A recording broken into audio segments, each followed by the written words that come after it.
My life experience, the choices I've made, and my brain has convinced me I don't have what it takes to get past the deep, lifelong insecurity that's been operating in the background, influencing nearly all the decisions I've ever made. And now I have so much regret. How am I ever going to break through this, even though I've done so much work already? If you want to change your life, mind your language. I'm not just talking to Ricky, I'm talking to you here. Listen very carefully. You want to mind your language.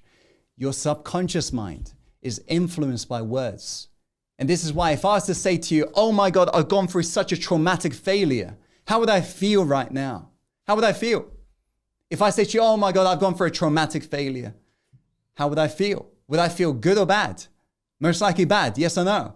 But let's say if I was to say to you, I've gone through a little bit of an issue.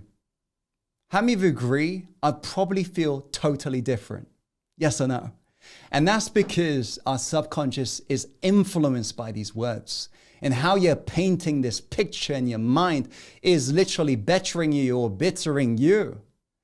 So we have to be careful minding the language here, because your mind does have power over your body. You tell yourself these stories such as, I'm ingrained so deeply in my traumatic events, and you'll notice you can never set yourself free because you're not free here. Freedom is a state of mind. And you cannot free yourself until you free yourself from the prison of false thoughts. So these are the false thoughts imprisoning you. And these same justifications is what you've been using to keep yourself imprisoned. Hence why you aren't free, because you're stuck with the same old thoughts that's created the same old life.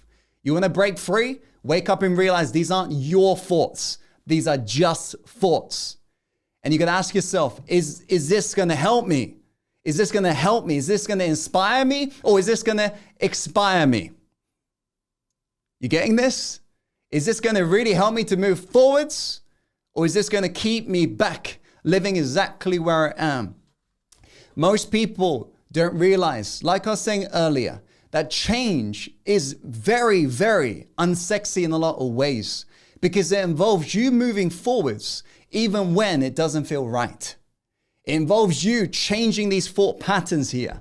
And that's important because your best thinking has led you to where you are.